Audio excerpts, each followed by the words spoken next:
Olá, muito boa tarde para você que nos assiste. O Consulta ao Doutor já está no ar. Hoje para falar sobre os danos cerebrais provocados pela insônia. Você já parou para pensar na qualidade do seu sono? Você sabe se você dorme bem? Você acorda de fato restaurado, né? Pronto para o dia seguinte? Ou você já se acostumou a passar o dia aí daquele jeito, né? Caindo pelos cantos, dormindo, cochilando 5 minutinhos aí cada vez que dá. Hoje eu tenho o maior prazer de receber o Dr. Júlio Pereira. Ele é neurocirurgião.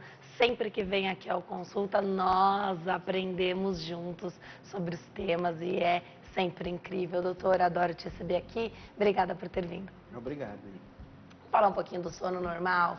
Sabe que eu tenho a impressão que as pessoas se acostumam a dormir mal.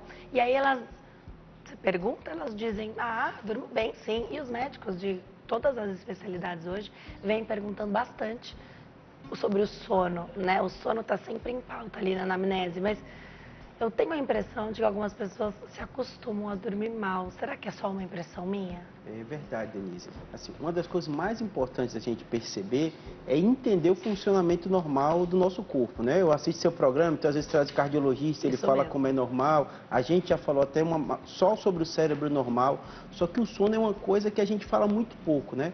Então, o sono, se a gente olha todas as espécies dos outros animais, o sono faz parte do ciclo da vida e numa quantidade grande.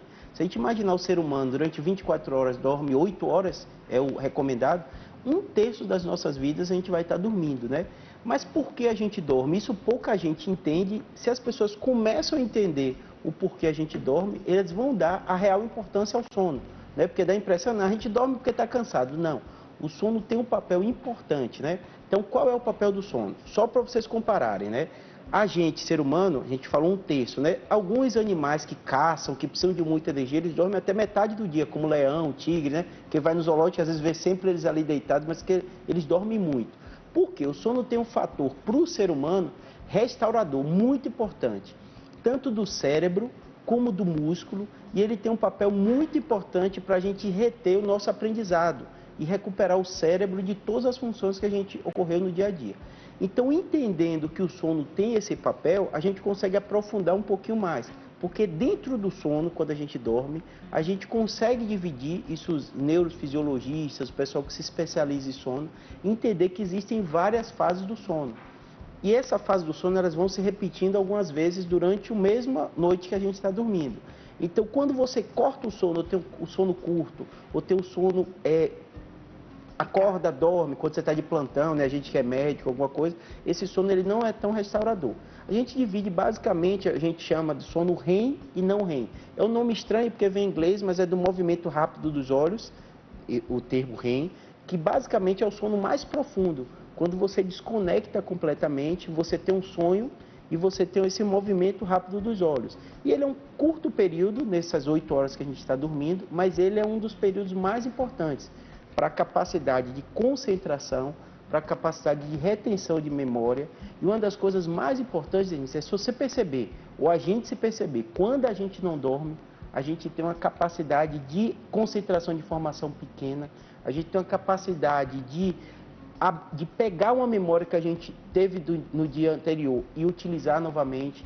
Então, assim, o sono, e isso é o mais importante, se tiver uma coisa mais importante de a gente aprender hoje, é entender, mais até do que doença, que o sono tem um papel fundamental na vida da gente. E dentro desse contexto, aí a gente vai aprofundar um pouquinho nas doenças. Pai e mãe costumam dizer, dormir para crescer, dormir para aprender. É verdade isso mesmo. É verdade. E se a gente for perceber, no próprio ciclo da gente, ser humano, qual o período que a gente mais dorme? No período que a gente está mais aprendendo e mais ativo, que é na infância. Verdade. Tá. Tem muita gente na fase adulta, eu vou aqui abordar mais a questão da fase adulta, claro, porque varia mais. Denise, eu só durmo 4 horas, mas eu fico ótimo no dia seguinte. Tem como saber se durante essas 4 horas de sono, de repente, essa pessoa ficou nesse sono REM, que é o sono mais profundo, onde o estágio que a gente deve atingir, por um tempo longo, às vezes, tanto tempo quanto quem dorme 8 horas por noite? Existe sim. Uma das coisas mais importantes a gente entender na medicina, a gente usa um termo que a gente chama curva normal. O que é normal? Ninguém é igual ao outro. Então, o termo 8 horas é uma forma dos médicos simplificarem para dizer que, na média, 8 horas é necessário. Tem pessoas que 8 horas não basta, que tem que dormir às 8 horas e ainda tirar um cochilinho, né, da tarde. Tem gente que precisa de 10 horas. Então, assim, o ser humano tem uma variação. E tem pessoas que precisam de menos. Então, o fator mais importante é o sono, a pessoa se sente recuperada. Então, pode ter pessoas ser 6 horas, 7 horas. 4, 3 é mais difícil, né? Mas, na média, a gente fala de 8, mas vai ter pessoas um pouquinho a mais, um pouquinho a menos. Qual o fator mais importante? Como ela se sente. Então, se ela se sente bem, se sente recuperada, fica ativa durante o outro dia completamente, isso a gente considera um sono restaurador. A pessoa fala assim, eu durmo muito bem. Onde eu encosto, eu durmo. Também não está certo, ou tá? Não está certo. Porque o que é que acontece? O ser humano, a gente tem nosso ciclo diário. O ciclo diário prevê dormir à noite e durante o dia a gente está despertado. Eu sou neurocirurgião, né? A gente sabe que a gente perde noite trabalhando e tal, e outros profissionais também trabalham à noite, mas a gente tem que entender, isso não é sadio, isso não é o ideal. Eu até brinco com os pacientes, quando a gente fala de sono, né? Tem um mundo ideal, mas obviamente você teve um filhinho pequeno, vai cortar seu sono e vai ter consequências disso. Então, se você entende a necessidade de dormir, você começa a se respeitar mais. A gente sabe que quem tem privação de sono, principalmente a mulher quando está nessa fase de filhinho pequeno, aumenta a depressão, aumenta a ansiedade, ela fica mais irritada durante o dia. Além do estresse de ter o filho, ela está perdendo noite. Quem trabalha à noite também, tanto que já tem trabalhos mostrando, que é bem curioso, que a reação e o reflexo de quem não dormiu bem à noite, né, ou perdeu a noite, e alguém que bebeu, às vezes é semelhante, né? Obviamente que a lei não pune isso, né? Mas a gente mesmo percebe. Quando a gente não dorme, a gente fica mais lento. A hora de dormir faz diferença? Porque, eu durmo muitas horas, alguém pode dizer, mas eu durmo 2 da manhã. Quem tem essa oportunidade. O ideal é mesmo, porque aí você vai dormir mais horas quando já está claro, né? Perfeito. O que é que eu costumo dizer? O ser humano tem a média. O ideal, a noite foi feita para dormir. Todos os seres, se a gente olhar eles na natureza, eles fazem isso. Os caçadores, os outros, à noite eles dormem. Então, o ideal é dormir à noite. Obviamente, tem pessoas, como eu mesmo, que são mais noturnas. Então, elas têm um funcionamento melhor à noite, mas elas vão precisar de um sono que vai ser do período da noite. É muito difícil imaginar que alguém, como eu falei, que trabalha à noite, troca o dia pela noite e dorme durante o dia, e isso vai ter o funcionamento normal do corpo. Não estou dizendo que é impossível, mas normalmente a gente foi feito para ter esse ciclo. Pode dormir um pouquinho mais tarde, ter uma rotina dele, tudo bem. Mas quando você inverte, isso pode ter algumas consequências. Inclusive, nosso corpo produz uma série de substâncias, melatonina e outros, né, que eles são necessários utilizar esse ciclo circadiano. Então, eu gosto de dizer assim, nosso corpo é a máquina perfeita, né? Então, as doenças, geralmente, ou por uma tendência genética da pessoa, ou por algum comportamento inadequado, que pode prejudicar esse sono. Então, um sono bom é um sono numa hora adequada, na quantidade que te faz ficar revigorado, que você não fica durante o dia, encostou, dormiu, mas tem o cochilo pós-almoço. E eu acredito que tenha uma explicação por que dá sono depois do almoço, Isso, né? Perfeito. Como eu falei, o sono ele tem um papel restaurador. Então, na hora que você se alimenta, principalmente a gente, né, brasileiro e latino, tem a principal refeição, a do almoço, né? Então, realmente, você necessita muito do seu corpo, aumenta a glicose, aumenta uma série de coisas, e uma das coisas que a gente tem é esse período que a gente chama pós-prandial, um pouco mais sonolento, que vai de pessoa para pessoa. Tem pessoa que dorme, tem pessoa que descansa um pouquinho, né? Mas, obviamente, que esse período, ele vai se encaixar dentro daquele tempo que a gente diz de sono necessário, que são as 8 horas por dia. Tá. Você falou do trabalho de madrugada, né? E aqui já recebi algumas perguntas nesse sentido. Não é o ideal, mas às vezes é o que dá para fazer ali a vida da pessoa, né? Às vezes por uma fase, Perfeito. Às vezes porque, né, é daquele jeito há muito tempo, a pessoa já se acostumou. Tem como ser menos danoso para a vida, para a rotina, para o cérebro, esse turno da madrugada? Perfeito. Eu costumo dizer que o ideal é não ter, mas às vezes não tem jeito. Como eu sou neurocirurgião, me chama, eu vou ter que operar, gostando ou não gostando, né? Faz parte do meu trabalho, né? Então, assim, o que eu costumo dizer é assim, você tem que se organizar para a tua disciplina, que você cumpra as 8 horas de sono, ou próximo isso, porque o mais arriscado é que às vezes você perde a noite. Vou dar exemplo do meu trabalho mesmo, né? Envolve adrenalina. Então, eu posso estar dormindo, me chama, eu vou fazer uma cirurgia. Eu não saio da cirurgia com sono. Então, por mais que tenha acabado tudo, eu chego em casa, eu tomo banho, eu já não vou conseguir dormir.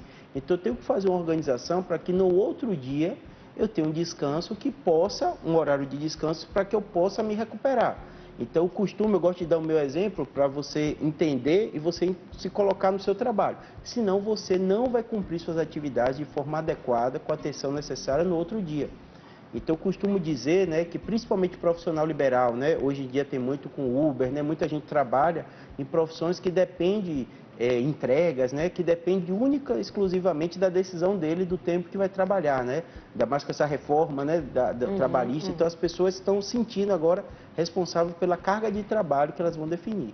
E eu costumo dizer o seguinte: por mais que o dinheiro, né, haja necessidade, você tem que se organizar, porque se você começa a privar seu sono, a conta vem, né? E algumas coisas, eu costumo brincar, tudo a gente pode juntar dinheiro para comprar, mas o tempo de vida não.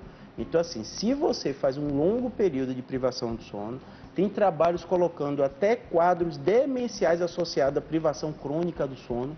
Então, é uma coisa muito importante. Então, a pessoa tem que se organizar, pensar que sono é saúde. Da mesma forma que aqui no seu programa fala muito de atividade física, né, de alimentação adequada, tem que se colocar também o sono como uma prioridade. Doutor, você falou das mulheres puérperas aí, às vezes não é nem exatamente no pós-parto, mas nesse início aí da vida materna, do primeiro, às vezes do segundo filho, a chegada sempre do bebê que gera uma mudança na rotina. Esse bebê, essa criança também precisa entrar nessa rotina. Pode ser danoso já para a criança, mesmo para um bebê que exige demais ali. Tem mulheres que dizem que o bebê não dorme. E o que a teoria diz, a literatura diz, que bebês recém-nascidos dormem até 23 horas por dia. E a mãe garante que a criança não dorme. Isso pode ser prejudicial desde muito cedo. Isso. A criança, ela está numa fase de adaptação à nova vida, né? Então, ela tinha o período intrauterino, que ela dormia a hora que ela queria, e de repente ela vai para o mundo externo. Geralmente, quando a mãe refere isso, que não dorme, eu falo assim, todo ser biológico dorme. Só para vocês terem ideia, vou colocar situações extremas que você vai entender. Numa UTI, luz acesa o dia inteiro, a luz clara, gente trabalhando, há uma incidência muito alta de delírio. O paciente começa a ver coisas onde não tem, única e exclusivamente pela rotina estressante e pela modificação da luz. Já ouvi esse relato nos idosos. É muito comum. O paciente, só pelo fato de ele estar no UTI, ele está bem, não tem outra coisa, e acontece isso, né? A internação já tira ela da rotina. Então, na criança, a mãe vai colocar a criancinha na rotina. De um modo geral, a criança, o sono geralmente é irregular, então às vezes é aquilo que o pessoal brinca, come, dorme e troca a fralda, né? Vai ficar nesse ciclo, né? Mas normalmente a criança vai pegar, cada um no seu ritmo. Tem umas que demoram mais, outra menos, né? Mas normalmente a criança vai regular. O problema é a gente que está convivendo e modificou toda a rotina. Então, a mãe fica irritada, o pai fica irritado, né? Justamente por essa privação do sono. Há possibilidade de recuperar uma noite de sono perdida? Isso. Uma pergunta muito comum que as pessoas falam é a seguinte: durante a semana eu tenho que trabalhar tanto, mas no final de semana eu tiro para dormir. Não recupera. Nosso corpo, ele é uma máquina organizada por ciclos, né? Então, a gente tem nosso ciclo diário, né? Então, não adianta você imaginar que todo dia você vai dormir 2 horas e vai dormir 24 horas, estou dando exemplo, no final de semana e vai recuperar. Obviamente que esse sono maior pode ajudar um pouquinho, mas o ideal é que você organize sua vida para que você tenha uma rotina que o sono seja respeitado. Perfeito. Pergunta da telespectadora, já fala aqui sobre insônia. Como é que você diagnostica esse problema? E ela diz aqui que tem insônia e tem sofrido ultimamente de perda de memória. Pergunta se tem a ver a privação de sono com perder memória. Perfeito. Vamos dizer algumas doenças para você entender que ela às vezes está associada, né? Tem 3 problemas que no Brasil a gente se destaca muito, né? Primeiro problema, depressão, um dos países que maior incidência tem que depressão, quase 4, 5% da população. E o outro, transtorno de ansiedade, né? Que é o TAG, a sigla que a gente usa, né? Transtorno de ansiedade generalizado. O Brasil tem quase 10% da população com transtorno de ansiedade generalizado. O que acontece? Essas pessoas, elas vão para a cama e a cabeça não para. Então começa a pensar, começa a fazer uma série de coisas que acabam atrapalhando o sono, né? Junto com isso tem a questão comportamental. Vou dar um exemplo clássico com os adolescentes, né, os jovens. ou nessa geração de assistir séries, né, fazer maratona. Então a pessoa está na frente de uma tela que a luz está elevada, está concentrado, está ansioso o que vai acontecer com aquele filme e ela realmente perde o sono. Então, normalmente, o exemplo que ela está dando, ela vai ter que observar o que é que está acontecendo que eu não estou dormindo. Isso a gente chama comportamentos também de higiene do sono. Então, às vezes, quando você conversa, principalmente o neurologista, ou já tem hoje um especializado, um médico que se especializa só no sono, tem clínicas que lidam só com isso, vai justamente fazer a pergunta. Eu faço também isso no meu consultório, para os pacientes da gente, às vezes tem tumor, eles estão melhorando, ou familiar, e de repente o problema dele é o sono, né? Então, o que é que a gente pergunta, né? Como é que está sendo essa rotina do sono? Às vezes você percebe que a pessoa está com transtorno de ansiedade, o paciente está com a depressão, e você tem que tratar a doença base para o sono voltar, né? E o último caso que também é comum, tem pessoas que criam dependência do uso das medicações. O Brasil é o segundo maior consumidor dos remédios para dormir, que na verdade passa de uma vizinha para amiga, né? Aí um compra, meu médico passa a receita azul e começa a usar. E eu digo que o brasileiro é muito prático, né? Se tem um remédio que ele toma e ele dorme, ele vai tomar e vai dormir. E ele acha que está compensando. Mas na verdade ele às vezes não vai na causa do problema. E o remédio, ele é tão comum aqui no Brasil porque ele funciona, né? O paciente, não, mas eu tomo e durmo, claro, né? Tem uma evidência que isso. O problema é o uso crônico, né? Que a gente tem uma série de dúvidas e questionamentos sobre o uso crônico, né? E principalmente, né, eu digo, para dizer os nomes, né, os diazepams e outros, que é super corriqueiro as pessoas falarem, além do uso crônico, a dependência química e emocional que o paciente tem. Então, ele imagina que ele não vai conseguir dormir se ele não tomar. E, às vezes, a gente vendo pessoas cada vez mais jovens, né? Às vezes, chega no consultório de 20, 30 anos de idade, a pessoa tem um quadro de dor, encontra um cisto. Quando você vai conversar com ela, ela tem uma dor de cabeça, acha que é o cisto ou alguma tumoração pequena que eu achei que justifica. E quando você vai ver, que ela deu exemplo também da dor de cabeça, a pessoa tem um sono totalmente desregulado. E, realmente, no outro dia, ela tem dor de cabeça.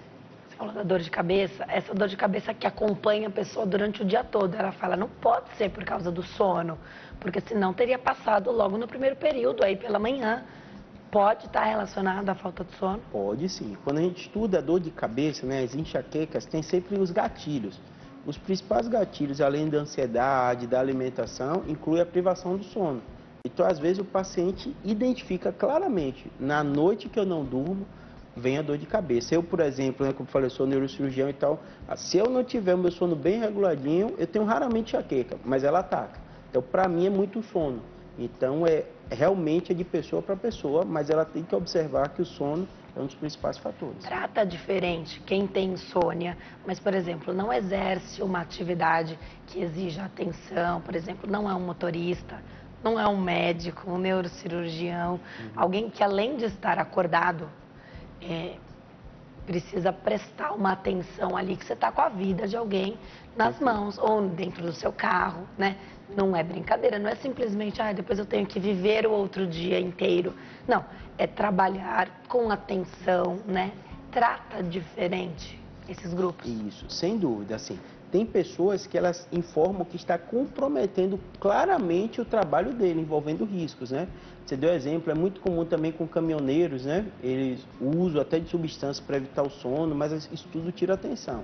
Então, tem pessoas que realmente você tem que ser mais incisiva em dizer a consequência que isso vai estar. A gente imagina só essas profissões, né? Motorista, médico e tal, mas se você for ver no dia a dia do seu trabalho, se você não tem o sono, seu rendimento cai. Então, tem pacientes que falam assim, minha memória foi boa, eu sempre trabalhei muito bem, eu tenho alguns pacientes que são bem clássicos isso, que eles às vezes procuram a gente por uma dor lombar, por uma hérnia, e quando você vai conversar com eles, eles têm dor crônica, eles têm um incômodo muito grande, e às vezes tem a insônia como base. E eu às vezes mando para o especialista, tem hoje em dia até testes que a gente faz, um dos mais importantes que a gente chama é a polissonografia, que você simula. O paciente vai para a clínica, né, ou vai para o hospital, vai deitar e vai ficar toda monitorizada durante o sono. Porque além dessas causas, existem causas às vezes anatômicas que fazem a pessoa não dormir. Às vezes a pessoa tem obstrução das vias aéreas, porque ela deita, cai a parte do palato, ela ronca, quem ronca às vezes tem isso, e a oxigenação dela modifica durante o sono. Então ela desperta porque o corpo reage, você tem que fazer alguma coisa, senão essa pessoa pode até morrer por hipoxemia, né? E o corpo desperta ela. Aí ela acorda, não sabe o que aconteceu e aí dorme novamente. Quando você faz a monitorização, tem pacientes que caem em saturações de forma assustadora. E antigamente a gente achava que o ronco ou a apneia do sono era algo benigno, hoje a gente sabe que tem a relação até com morte súbita. Então, doenças cardiovasculares podem ocasionar por alguns problemas no sono. Você falou desse exame da polissonografia, eu vou me preparar para dar um recado, doutor, enquanto eu chego até lá. Quem é que precisa fazer esse exame? Isso. Em primeiro lugar, se você tem uma dificuldade para dormir, você deve procurar o médico. Qual médico? O generalista. O generalista ele vai te informar, vai explicar essa higiene do sono, como você vai se comportar. E a partir desse momento que ele identifica que tem alguma anormalidade, ele pode sugerir a polissonografia, ele pode sugerir uma consulta com o neuro, né? E a partir desse momento, caso ele indique, você faz. Então, basicamente, identificou que tem um problema do sono, procura o especialista e a partir daí, ele que vai direcionar se vai ser necessário e quais exames. Já já eu volto para saber mais. Vem comigo. Volto para a entrevista com o Dr. Júlio Pereira. Ele é médico neurocirurgião. A gente fala aqui sobre a importância do sono e como a insônia pode provocar danos cerebrais. Vamos lá, doutor. Você falou da polissonografia. Esse exame traz um retrato fiel do sono, porque você não faz em casa, faz em outro lugar, um ambiente que já é diferente. Você pode ter problemas com relação ao resultado? Pode. Todo exame ele tem uma sensibilidade, não é perfeito, né? Mas assim, o que a polissonografia traz que realmente tem que ser num ambiente diferente, né? É porque você vai ter taxa de oxigenação, você vai ter uma série de medidas, até às vezes o eletro você faz também do paciente, porque às vezes o paciente tem alguma queixa que você fica na dúvida, será que ele tem uma crise, será que tem um... Então assim, é um ambiente realmente que não é o mesmo que a pessoa está vivendo no dia a dia dela, mas por exemplo, se o paciente ronca, e ele tem uma apneia do sono, que é a suspeita da gente, se ele dormir, onde ele dormir, o corpo dele vai agir de forma semelhante. Então, polissonografia é um exame, nenhum exame ele é 100% fidedigno na realidade, mas ele consegue trazer para a gente uma série de informações que vão ajudar no diagnóstico e no tratamento. Tanto que tem paciente que faz esse exame e a partir dali ele começa a ter que usar uma máscara para dormir, porque a oxigenação dele cai tanto que aquilo corre risco à saúde dele. Ele começa a usar aquilo, tem paciente que começa a usar e volta realmente, agora meu sono está sendo reparador. E essas pessoas, elas dormem muito e até mais e fica como você falou, dorme em qualquer canto, durante o dia está com sono. Então esses exames e esses testes, eles dão informações importantes. E algumas situações podem ser até cirúrgicas, né? Tem gente que não se adapta, por exemplo, ao CPAP, né? Isso, perfeito. Tanto que tem cirurgias que o otorrino faz, junto com o pneumologista define também e o neuro, que às vezes tem que desobstruir, ajuda a desobstruir a via aérea. Porque é uma condição que antes a gente não dava importância, mas hoje a gente sabe que aumenta até taxa do paciente de morte súbita, risco cardiovascular, uma série de coisas. Tá. O telespectador pergunta, quando deito meu corpo fica tremendo, eu fico inquieto e só durmo depois de tomar algum remédio. Ele não fala qual. O que poderia ser, o que devo fazer?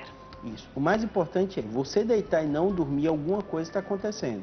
Pode ser um processo de ansiedade. Então, o paciente, às vezes, que tem ansiedade, ele vai para a cama e não consegue, a palavra que eles usam é desligar, né? Então, eles deitam, que é hora de relaxar, e começa a pensar um monte de coisa. Eu costumo dizer que os remédios, a gente também não deve dizer, não deve usar nunca. Ele tem uma função muito importante. Vou dar exemplo. Eu, como neurocirurgião, o paciente tem o diagnóstico de um tumor. Ele está ansioso, ele está descobrindo uma série de coisas, ou está no pós-operatório. É muito comum eu usar medicação. Por que eu uso medicação? Porque ele diz assim, Júlio, eu não consigo dormir. Júlio, isso está me deixando muito ansioso. Então você utiliza, mas tem um motivo, você acredita que isso vai ser transitório e depois ele vai voltar à rotina dele normal, indo bem na cirurgia, tudo isso. Então, às vezes você usa de forma transitória. O preocupante é como ele fala, só durma assim. Isso não é ideal de acontecer. O ideal é que ele entenda o que está acontecendo. Pode ser uma ansiedade? Pode. Existe tratamento para transtorno de ansiedade. A insônia é uma consequência dessa doença. E às vezes o paciente só te fala do sono, mas quando você vai conversar, o dia inteiro ele tem sintomas de ansiedade.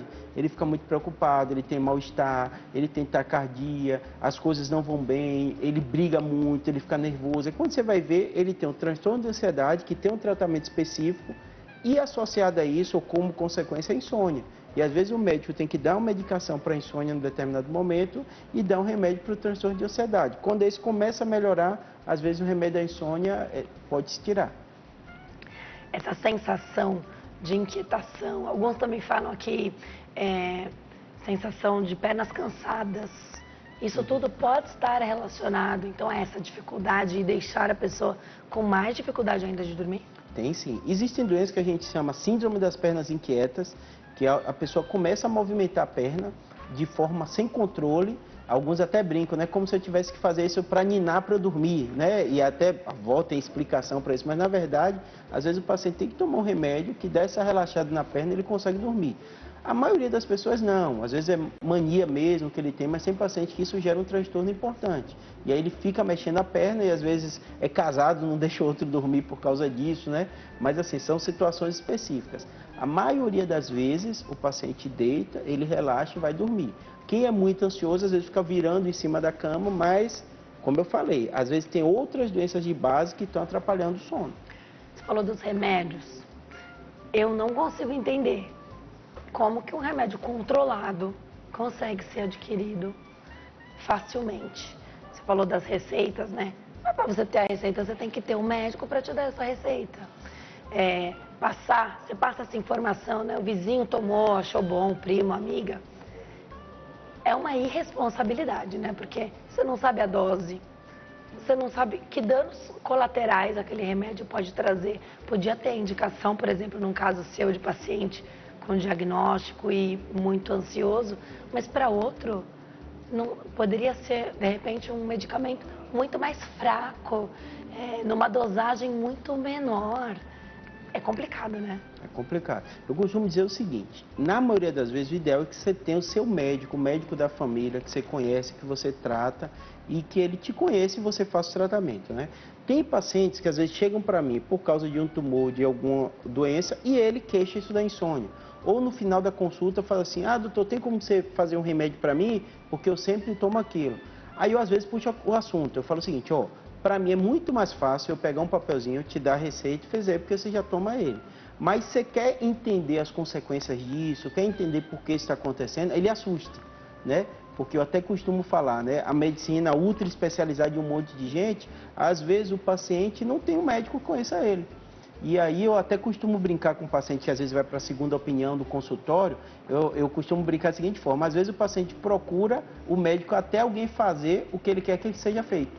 E às vezes ele quer só a receita azul, e então ele vai procurando até que alguém fala, você tem insônia, toma a receita azul. Alguém vai dar. Alguém vai dar. Então eu falo o seguinte, quem é responsável, no Brasil está mudando essa cultura, quem é responsável pela sua saúde é você mesmo, não é o médico. Você vai ter vários médicos, você vai procurar para um problema específico, muitos desses vão ver você pontualmente e depois não vão ver novamente.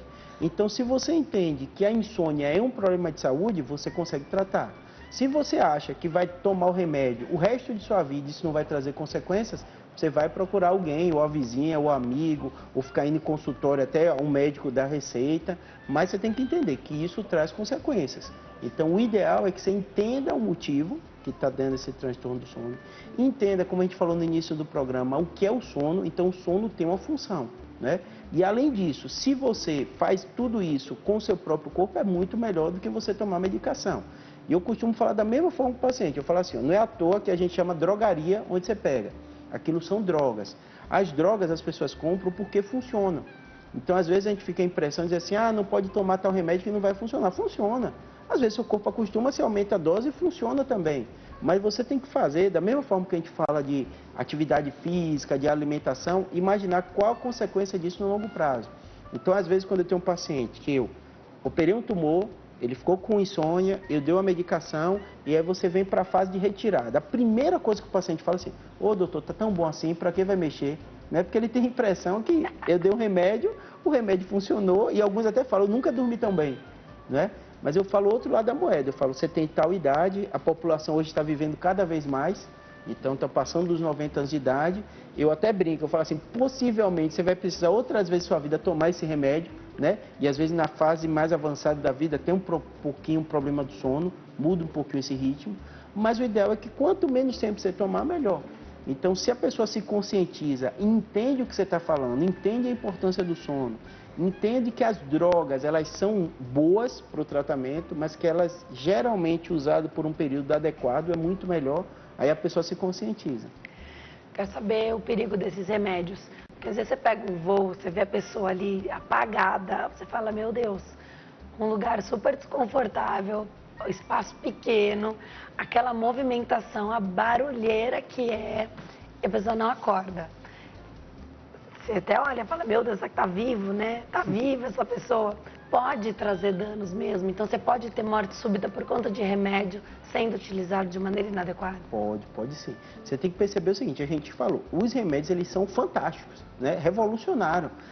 Para você ter ideia, Denise, eu gosto de dar esse exemplo para o paciente, às vezes tem um paciente que deu o diagnóstico de um tumor.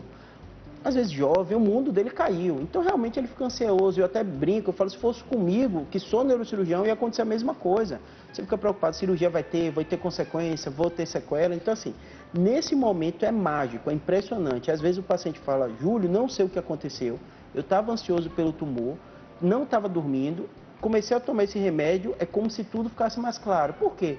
Ele não dormia, ele estava nervoso, a memória não estava legal. Então, assim, o remédio ele tem essa função. O grande problema é que as pessoas, e o brasileiro principalmente, a gente é muito prático. E a gente imagina que vai tomar o remédio o resto da vida e aquilo não vai melhorar. Então, assim, a gente tem que perceber que esses remédios usados de forma crônica, eles criam dependência no corpo. Geralmente é dose dependente. Então, você começa a tomar uma dose, depois de um tempo aquilo não funciona e você aumenta a dose. E aí você vai precisar de uma dose maior. E a terceira coisa, você não vai na raiz do problema. Então, acaba que às vezes o remédio, se você entende, como eu dei exemplo dos meus pacientes que descobrem tumor, eu sei qual a causa, né? Tem um motivo claro, né? E eu entendo que aquilo vai passar, então vai ser por um momento. Às vezes a pessoa, num curso de uma depressão, começando o tratamento de ansiedade com o psiquiatra, ele vai precisar também.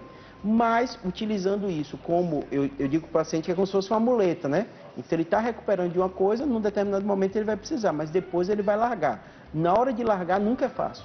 Então, na hora de você tirar, nunca é fácil. Mas é importante. Mas é importante. A gente já fala do desmame. A gente já fala desse desmame do remédio também. A Fátima está na linha, fala conosco aqui de São Paulo. Oi, Fátima, tudo bem? Boa tarde. Boa tarde, Denise. Tudo bem? Tudo jóia. Seja bem-vinda ao Consulta ao Doutor. Fica à vontade. Bom, seu programa é ótimo, né? Eu não perco nem um dia por nada, né, claro. Então, eu queria saber, assim, porque eu tenho depressão, né? E daí eu tomava remédio, eu tomo remédio, fluoxetina, diazepam, essas coisas para dormir, só que eu não estava conseguindo dormir. Então o médico passou, ele mudou o remédio, mas não conseguia dormir. Quer dizer, ele acha que eu durmo, não, ele falou que eu durmo, só que eu não sei se eu durmo, porque eu amanheço cansada. Aí então eu fiz a polissonografia, né? Então, aí ele me encaminhou para um otorrino neuro. Como neuro é mais difícil de passar, então eu fui no otorrino. Aí o médico passou aquela máscara que é CEPAC, eu não sei como é o nome da máscara. É uma máscara, o médico ele sabe. Então, é uma máscara para dormir. Aí eu queria saber queria mais saber a respeito, né? Porque eu não sei, eu estou usando a máscara, daqui a um mês eu vou ao médico de novo, para saber se eu estou me adaptando, né? Porque eu tenho também a apneia do sono, porque no exame deu a apneia do sono. E eu durmo, mas eu acho que eu não dormi, parece que eu estou cansada no outro dia. Obrigada, Fátima, um beijo para você. Denise, beijo, obrigada, tchau. Tchau, querida. Doutora, a Fátima fecha o olho e dorme. Ela não fica olhando o tempo passar no relógio. De fato, ela está dormindo, mas ela não se sente descansada. Significa que ela não dorme bem, da mesma maneira de quem não consegue nem pregar os olhos. Quando ela fala que foi ao médico e foi indicado para ela o CEPAP, essa é a única opção. Então, ela falou que era mais difícil passar no neuro, ela passou primeiro no otorrino, né? Essa investigação podia trazer um leque maior para Fátima? Isso. O caso dela é um caso bem ilustrado de alguém bem acompanhado, né? Você viu que ela disse vários motivos, né? Depressão, começou a tratar, né? Provavelmente ela não referiu, mas já sentiu uma melhora, né? Mas continuou com o problema de dormir. O médico ficou preocupado, achou estranho, já que a depressão já estava sendo tratada. Foi atrás de outra causa, encontrou uma causa anatômica. Então, passou o CPAP. Então, eu costumo dizer o seguinte, a gente que está de fora, principalmente que não é médico, acha que é uma linha reta. Ah, o médico viu, descobriu, mas às vezes a medicina é isso, é o acompanhamento. Então, ele começa a dar o diagnóstico, deu o diagnóstico de depressão, tratou, não houve a melhora completa do sintoma, pensa numa segunda causa para isso, que podem ter 2 problemas associados, como é o caso dela. Ela tinha uma causa anatômica também, e é o clássico que ela falou, sono não reparador. A pessoa fecha o olho, olha o relógio, dorme o tempo e acorda como se não tivesse dormido. Começou a fazer uso do CPAP. O que é que eu costumo dizer? Esse acompanhamento que ela fez é perfeito. Então ela vai voltar para o médico dela e dar o feedback. Está melhorando ou não está? Ele vai precisar aumentar o fluxo? Não vai. Vai precisar modificar o remédio? Não vai. Então, assim, muita coisa na medicina, eu digo que essa relação médico-paciente é a tentativa. Então, às vezes, um paciente tem insônia ou tem uma coisa dessa, fala assim, ó, eu acredito que é do tumor, possivelmente você vai melhorar, eu vou fazer essa medicação por um tempo. Às vezes, o paciente está curado do tumor, está, na minha opinião, já era para estar melhorando a insônia, quando você vai ver, ele desenvolveu um caso de depressão. Ele nunca se imaginou doente, mesmo a doença sendo resolvida, ele fica com a sensação de impotência, né? Que a vida dele estava toda planejada, só o fato dele ter o tumor mudou uma série de planejamentos.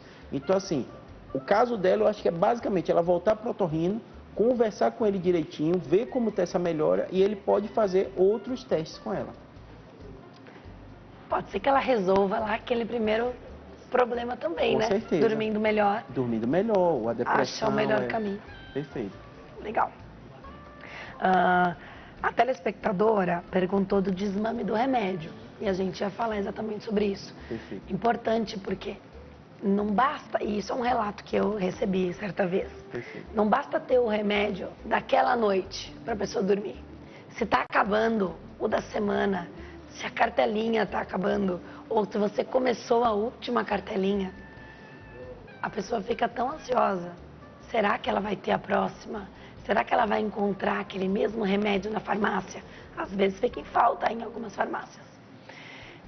É um apelo, uma coisa tão emocional, tão psicológica, também está relacionada. Ela não sabe mais se ela dorme sem o remédio, mas ela pode dormir. Isso, perfeito. A gente tem que perceber 2 coisas. Número 1 é uma coisa química, né? Então, da mesma forma que eu brinquei falando, chama de drogaria porque é uma droga, muitos deles criam dependência no nosso corpo. Isso não é o fim do mundo. Muito remédio que a gente, médico, usa, precisa de desmame, né? Então, o médico vai conversar com ela e ver como vai ser retirado. Eu costumo dizer para o paciente que, assim, nada precisa ser torturante, né? Não é pela ficar ansiosa e dizer, e se eu não precisar? E se eu não conseguir? A gente vai reduzindo a dose. Então, o processo. O que eu percebo geralmente é o seguinte, primeira coisa, o paciente se convencer de que é importante tentar tirar.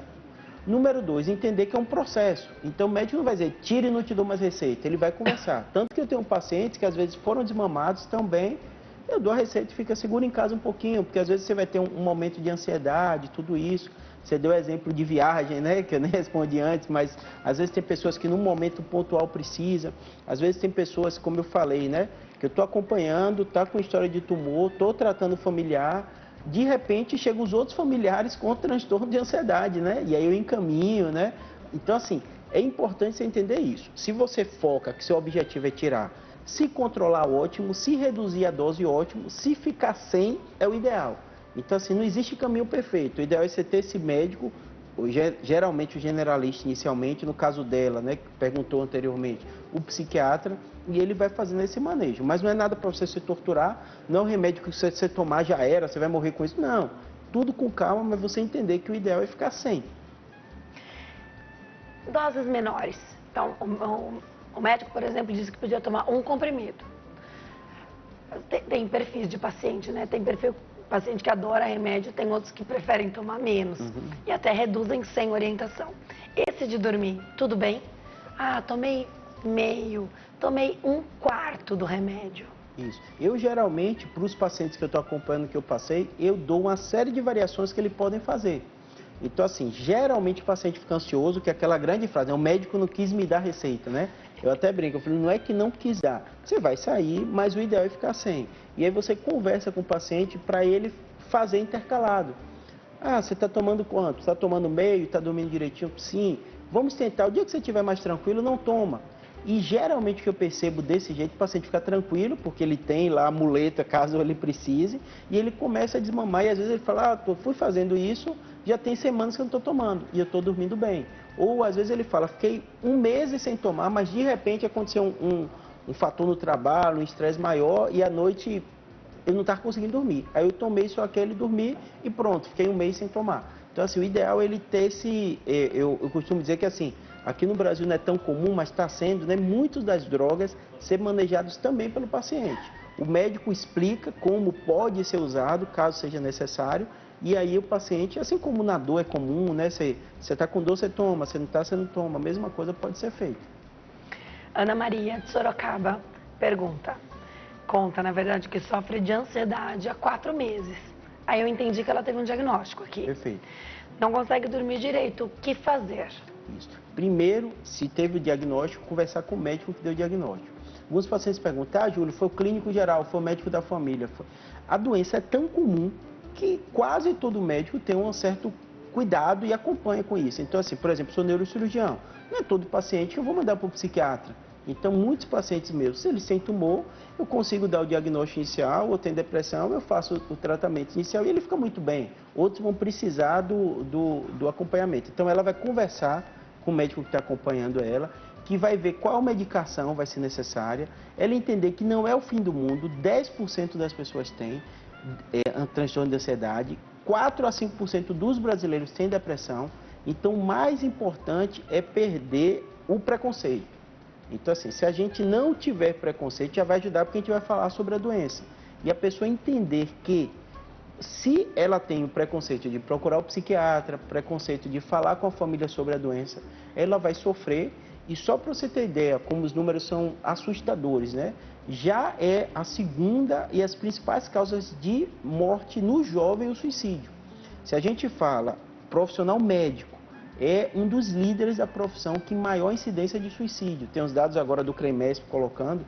Então, assim, você imagina, um médico que entende, que fala da doença, às vezes ele não percebe que o corpo dele pode ser por insônia, pode ser por excesso de trabalho, pode ser por pressão da própria profissão de lidar com a vida de alguém, né? Então, eu digo que, estatisticamente, estatística brasileira, né? O médico, o policial militar, o executivo, né? Pessoas que estão sobre o estresse crônico, eles têm alta incidência de ansiedade e depressão e muitas vezes eles não percebem ou não acham que podem falar sobre o tema e acabam tendo a consequência mais grave, né? Que vão às vezes por suicídio pela falta de diálogo sobre o tema e de tratamento também. Você fala do médico, né? Hoje tem muito isso de cuidar de quem cuida, né? Isso. Essa questão do autocuidado do médico com ele mesmo. Perfeito. Né? De cuidar da sua saúde, para que o paciente também tenha esse reflexo do médico. Com certeza. Dizem que nós somos o reflexo do médico que cuida da gente também. Perfeito, né? E nessa questão de um bom sono, também, se você tem, claro que você tem momentos, né? Então, você é chamado para fazer uma cirurgia que você tem que ir, mas Perfeito. aí você maneja a sua rotina do dia seguinte. Para descansar um pouquinho mais. Isso é sensacional, porque você dá o seu exemplo, né? Isso é. E é essa mudança que a gente está acontecendo no Brasil e no mundo como um todo, né? Que cada vez o profissional está sendo mais dono do seu tempo, né? A gente está conversando no intervalo, né? Desde Uber que a gente vê, né? Entrega de alimentos e outras profissões que antes não existiam, elas estão se popularizando. Porque são pessoas que elas vão organizar e vão vender a hora de trabalho dela. Então, isso já acontece com o médico, né? E outras, às vezes o policial militar para completar a renda trabalha com segurança, né? Outras coisas assim desse tipo. Então tem que ter um cuidado muito grande com o sono, entender que é uma coisa física, porque de um modo geral, quando a pessoa tem essa relação do trabalho, quanto mais trabalha, mais ganha, ela às vezes perde a noção do tempo e a necessidade do descanso do corpo, e entender que não é à toa que o ser humano necessita de 1/3 do seu tempo de vida dormindo, porque o sono é restaurador. Então, eu falei do delírio, depressão, transtorno de ansiedade. Muitos desses podem ter a causa inicial com o sono não adequado. Então, por isso que a gente tem que cuidar muito bem da higiene do sono. Tem evidências ou indícios que também a falta de sono possa levar a Parkinson e Alzheimer? Isso. O mais importante que a gente tem é que o sono, vamos dizer assim, a privação do sono crônica tem uma relação com a alteração da memória, certo? e pode levar, sim, a algumas consequências. Os quadros demenciais com o uso da medicação também têm sido estudados. Então, ainda não é evidência definitiva, mas tudo levando a crer. Inclusive, que eu achei muito curioso de algumas revisões, tem utilizado profissões. Estou colocando nos Estados Unidos. Trabalhos noturnos têm relação com uma série de outras doenças. Então, assim, óbvio que eu até brinco com o paciente, eu fiz mundo perfeito não existe, né? Nem eu consigo comer de forma perfeita, fazer exercício de forma perfeita, dormir de forma perfeita, mas a gente tem que ter um norte. Se a gente entende que o sono é essencial, mesmo quem peca um pouquinho às vezes nisso, ele vai dar uma relevância maior. Então, achar que o sono, né, qualquer 2 horinhas está bom, né? Entender que caso ele jovem ou que não tem um problema de saúde, se ele fizer isso de forma crônica, a conta vai chegar um dia. Essas pesquisas que você citou, americanas, trazendo esses resultados, imagina a nossa aqui, que além do trabalho, então imagina quem trabalha de madrugada, tem ainda a volta para casa, cheia de insegurança, né, cheia de medo. Certeza. É um perigo. Vou preparar para ir para o intervalo. No próximo bloco eu quero saber se insônia tem CID, se é considerado uma doença, se é uma condição. Tá? No próximo bloco, o Dr. Júlio Pereira, nosso convidado, neurocirurgião, explica tudo para nós. Até já. Nós estamos de volta. Hoje o Consulta ao Doutor fala sobre os danos que a insônia pode provocar ao nosso cérebro. Então a gente abriu o programa falando do que é um sono bom, o que é um sono normal, por que é tão importante dormir bem, né? Por que a gente às vezes perde essa referência ao longo da vida e acaba se acostumando com uma qualidade de vida ruim, né? Hoje quem tira as nossas dúvidas é o Dr. Júlio Pereira. Ele é médico neurocirurgião. Explica tudo para nós, doutor. Insônia tem CID? É considerado doença? Isso, sem dúvida, é uma doença, né? Eu costumo dizer que algumas doenças, elas são consequências de outras, né? Obviamente, a gente médico tenta encaixar uma doença que explique tudo, né? Mas, assim, é muito comum ter problema associado.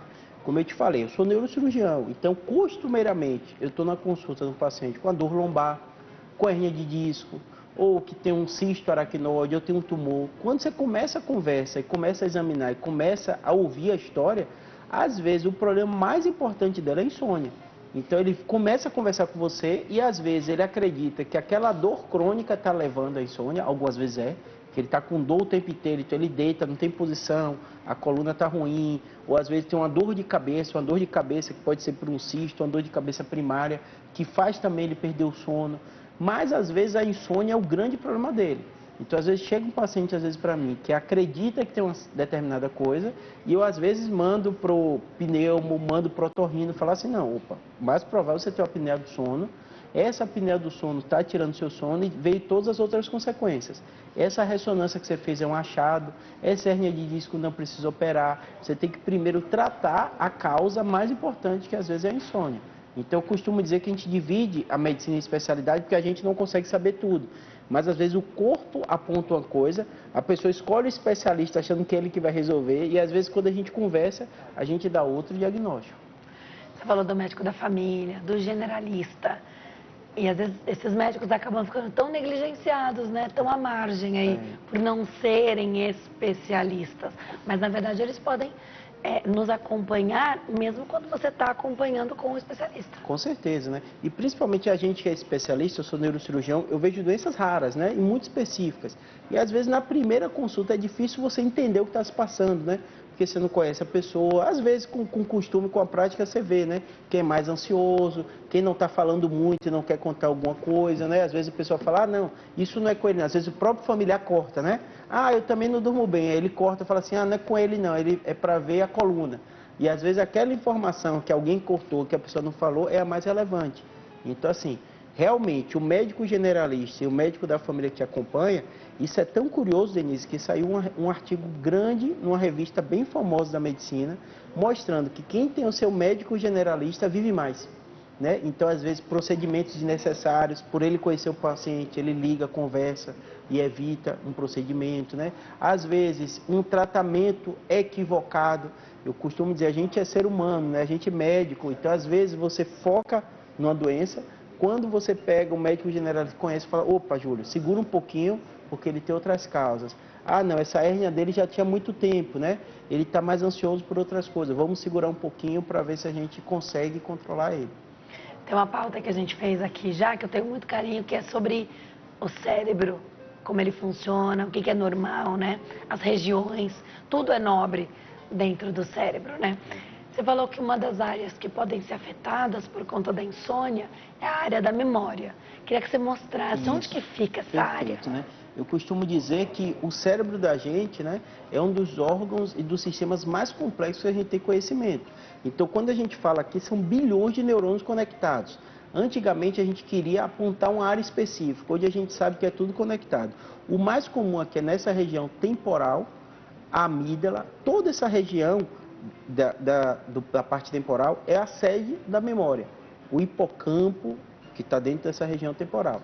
Então, quando a gente vê doença de Alzheimer, tem um quê na imagem da forma crônica, uma atrofia dessa região temporal, né? O paciente, às vezes, tem uma amnésia transitória, às vezes pode ter uma pequena isquemia nessa região. Mas por que a memória sofre antes? Porque é um dos locais que mais precisa de irrigação e que mais funciona. Então, quando o paciente, às vezes, tem uma isquemia, por hipoperfusão, teve uma parada cardíaca, teve alguma coisa, onde sofre a memória. Então, assim, a região da memória, que nessa região aqui temporal, é um dos locais mais importantes e que mais sofrem no momento de algum dano para a gente. Eu vou me preparar para dar um recado. Enquanto eu chego até lá, eu vou levar alguns dos meninos, então não vai dar para mostrar mais nada. Perfeito. Mas depois eu volto, você fala pra gente. Eu quero saber se a parte motora pode ficar comprometida de quem não dorme bem. E aí, duas questões. Uma é quem não dormiu bem numa situação bem esporádica. Eu perdi uma noite de sono, mas foi por sem cuidar de alguém, bem pontual. Alguém que dorme bem o restante da vida.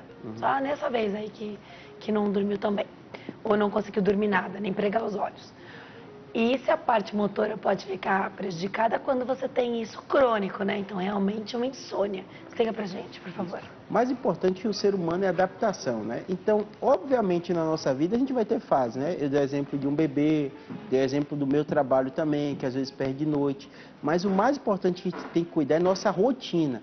Então, o mais importante é que durante sua vida você tenha a rotina de controle e da higiene do sono. Nossa vida não é perfeita, obviamente a gente tem fases da vida, mas você tem que entender e ter um foco como aquilo. A parte motora geralmente é comprometida da mesma forma que a atenção e a memória. Então, se você não dormiu, seu reflexo é diminuído e, obviamente, você vai ter outras consequências. Fraqueza, uma série de coisas é mais raro, mas o mais comum é a pessoa se sentir cansaço como um todo e realmente os reflexos estarem diminuídos, Elisa. Já eu volto para saber mais. Vou voltar a conversar com o doutor. Sentir vertigem, doutor, enjoos durante o dia também podem ser consequências da insônia? Isso, perfeito, Denise. O equilíbrio, ele tem uma relação muito grande com a ansiedade. Então, não é incomum, as pessoas às vezes perguntam, e é verdade, né? Existem algumas tonturas relacionadas à ansiedade. Então, às vezes é um termo tontura, vertigem, que as pessoas confundem, mas basicamente a tontura é a sensação da cabeça vazia, a sensação como se estivesse flutuando, andando de um barco, né? Quem perdeu noite sabe, né? A sensação que a gente tem é isso, né? Como se estivesse fora de si, meio lerdo, né? Meio que o chão não tivesse igual. Então, assim, a tontura relacionada com ansiedade é muito comum. E, realmente, os distúrbios do equilíbrio, eles podem estar associados com diversas doenças. Então, eu falei da parte motora, a gente já falou dos reflexos, da parte da memória. O que mais pode ficar comprometido? Que danos cerebrais a gente pode ter, doutor? Isso. Primeira coisa da gente entender é que muita coisa a gente está aprendendo agora com os exames de imagem. A gente teve até um especial aqui só falando sobre ressonância, ressonância funcional. Então, o que acontecia? Antes, a gente só sabia do funcionamento do cérebro depois que a pessoa falecia e você estudava e via como o cérebro estava. Hoje, a gente já tem ressonância funcional que vê um cérebro em atividade. E a gente percebe que quando o paciente, né, há uma privação de sono, há uma série de estruturas que elas não ficam tão normais, ou tão vascularizadas, ou tão funcionais, quanto quem teve uma noite de sono que recuperou, né? Então, tanto que quando a gente fala hoje, né, na prática, né, para concurso, para estudo, uma das coisas que você tem que ter como prioridade é recuperar. Vou dar exemplo também, quem conversa com atleta, né, ou vai falar com atleta, ele vai te dizer claramente que o sono é tão importante como o treino dele. Por quê? Porque ele precisa desse tempo para o músculo recuperar e para o cérebro recuperar. Então, arte marcial, né? Uma série de coisas. Então, assim, o sono, vocês têm que entender que o que acontece? Quem perde noite, quem não dorme bem, vai ter o cérebro como um todo comprometido. Como você falou, né? A gente divide a memória, falou do equilíbrio, né? Mas o raciocínio lógico, a criatividade, a capacidade de resolver problema, tudo isso vai ter prejudicado. E se isso for feito de forma crônica, pode ter consequências ainda mais danosas. Repetindo, a vida da gente não é um mar de rosas, não é perfeitinha, né? Mas a gente tem que entender qual é o nosso objetivo. Então, todo mundo que está te assistindo, né? Quer esteja insônia ou quer não esteja insônia, tem que imaginar que há uma chance grande de, em algum momento da vida, você ter uma dificuldade para dormir. Quando isso acontecer, você tem que entender que existe uma causa. Ah, é porque eu estou estressado, é porque eu estou com ansiedade, é porque eu estou com depressão. Não, é um motivo transitório. E entender que você tem que tentar resolver aquele problema. Eu costumo dizer para os pacientes, eu até brinco, né, que às vezes o paciente vem com a queixa ou de dor de cabeça, ou está com cisto, ou está com insônia. Depois do problema resolvido, ele até some de você. Eu brinco que eu gosto quando o paciente some, porque significa que está indo tudo bem, né? Então, geralmente, tem um motivo. O grande problema para mim são as pessoas que não vão atrás do motivo. Elas acreditam que o remédio vai ser uma coisa mágica para ela e eles ficam com aquele problema crônico e formam aquela bola de neve e às vezes eles chegam num momento mais tardio com consequências que às vezes o médico nem consegue mais resolver. Eu vou preparar para dar um recado, doutor, enquanto eu chego até lá. É uma coisa nossa, é cultural, eu sei que você tem experiência no exterior também. É uma coisa mais nossa essa de querer deixar tudo por conta do remédio. Então, você tem um remédio, é melhor tomar o remédio do que mudar os hábitos, do que fazer atividade física. Eu sei que nada substitui, mas, por exemplo, vou citar aqui o exemplo do colesterol alto. Com uma reeducação alimentar, muitas pessoas poderiam não usar remédio, mas a maioria prefere tomar. É engraçado isso, né? É mais nosso mesmo? Explica pra gente. Isso. Assim, classicamente a gente brasileiro é muito prático, né? Então, quando a gente olha os indicadores, até de busca pela saúde, por tudo isso, o Brasil se destaca em algumas áreas, né? Então, o Brasil se destaca principalmente no uso dessas medicações. Então, assim, eu acho que não é só brasileiro, o americano também tem muito essa relação de consumo com a saúde, né? O europeu é um pouquinho diferente, mas tem que imaginar assim, o ser humano como um todo, a incidência de depressão e ansiedade é alta. E as pessoas costumam dizer, é uma coisa da nossa geração. Não é uma coisa de nossa geração. É uma coisa que sempre existiu, mas era muito pouco falado e pouco diagnosticado. Então, hoje a gente já diagnostica melhor. Então, eu costumo até brincar com o paciente. Estresse é uma coisa que sempre aconteceu na humanidade. Hoje a gente diagnostica e hoje a gente sabe como cuidar melhor, Denise. Já eu volto para saber mais. Vou voltar a conversar com o doutor Júlio. Doutor, você de vez em quando nas suas redes sociais, você pergunta, você interage com médicos, com pessoas que estão, de repente, estudando para ser neurocirurgiões, pessoas da área ali. Queria entender um pouquinho dessa importância, porque você, como especialista, se preocupa com a saúde global ali do paciente. Então, essa interação sua, ter pessoas que se espelhem em você na medicina, isso é muito bacana. Eu queria que você falasse um pouquinho. Isso aí. O que acontece? Eu brinco que existiu, a sociedade foi dividida em história e pré-história pela escrita, né? Então foi um marco, né? E eu costumo dizer que talvez a gente está vivendo um novo ciclo que é a internet, pré e pós-internet, né? Então eu acho que a informação na internet, que é o que seu programa você faz aqui, mas você faz no Instagram, faz no YouTube, né? As pessoas hoje elas têm uma quantidade gigantesca de informação, né? Isso é muito bom. Obviamente, às vezes se perde nas fake news também, que vão ter notícias boas e notícias ruins, mas geralmente as pessoas conseguem identificar, ver o seu programa, ver como seleciona convidados e acaba vendo, né? E aí eu percebo que às vezes na área profissional você tem uma dificuldade grande de encontrar. Então, assim, obviamente, na faculdade você tem, né? Mas hoje, como o Brasil é um país tão grande, tão global, é super curioso. Para você ter ideia, por causa de rede social, tem um colega que fez faculdade de medicina no Brasil, me conheceu por rede social, hoje faz residência em Harvard, de oncologia, Felipe Batalini, né? Então, a gente acaba fazendo um network, assim, assustador.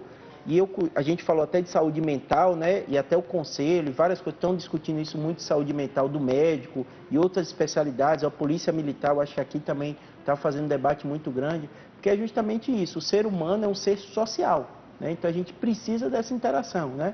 Então às vezes eu vejo as pessoas criticando rede social, né? Ah, ficam só postando selfie e tal. Eu falo assim, o ser humano ele é social. A sociedade fez com que nossa carga de trabalho e tudo fosse você ficasse um pouquinho individualizado e talvez essa rede social está trazendo às pessoas a vida normal, né? Que tem filho, que brinca, que sai, que passeia, né? Então eu gosto muito, realmente a rede social para mim é uma ferramenta importante, né? É uma ferramenta que faz a gente interagir e é uma ferramenta que torna a gente mais humano, né? É que nem que eu te acompanho também, né? Você está no dia a dia aqui na correria, todo dia na televisão, mas faz suas viagens, faz seu passeio, tem seu marido, tem sua família. Então, assim, eu acho que isso é que torna a gente mais próximo, né? Um dos outros. Muito legal. E é importante porque, de repente, você discute até um caso, né? Com a internet hoje, você tem essa possibilidade de estudar outras estratégias, não fica só em congressos. Com certeza. Hoje a gente consegue fazer, os médicos né, conseguem fazer isso mais. Eu acho que saúde está deixando de ser só do médico e ser da pessoa. Tanto que tem uma coisa que eu achei fantástica, um paciente me ensinou, é as comunidades de pacientes com patologias. Por exemplo, sou neurocirurgião, então eu só lido com doença rara. Então, por exemplo, se a gente fica gripado, a gente conhece todo mundo e conversa, né? Se você tem um filho, você conversa com a mãe que passou pela situação. Mas você descobre um tumor cerebral. Não tem, vou dar exemplo, na minha família nunca teve ninguém com tumor cerebral. Então a pessoa fica perdida. Então ela vai muito nessas comunidades e troca experiência. A gente está dando exemplo de insônia e falando de insônia. Eu brinco que duas coisas eu nunca senti na vida, que é falta de fome e falta de sono. Eu deito e durmo, né? Então, por mais que eu estude, que eu fale um pouquinho do tema, quem está convivendo com aquilo tem uma série de estratégias. E às vezes você percebe que o paciente trocando um com o outro, que não é nada de dano, não é passar remédio, mas conselhos práticos. Experiência. E isso realmente não está em livro nenhum, né? Então, realmente, essa relação entre pacientes com patologia, eu noto muito, eu tenho pacientes, às vezes, cadeirantes, que você não sabe o que aconteceu com a vida dele, né? Ele parou de andar, como é o dia a dia dele, né? Como é que ele chega aqui, como é que ele sai de transporte público? Eu sei falar da parte técnica, então eles se organizam e isso é fenomenal. Doutor, eu adoro te receber aqui. Eu vou passar os contatos, o tempo passa mesmo muito rápido. 0 operadora 11 9 9503 8838. Tem o 11 4200 2300 e o canal do YouTube, riquíssima informação. Neurocirurgia BR. Neurocirurgia BR, doutor. Bom fim de tarde, volte outras vezes. Adoro aprender com você. Obrigado. Obrigada a você que escolhe nos acompanhar e que confia no Consulta ao Doutor. Eu te vejo amanhã. Tchau.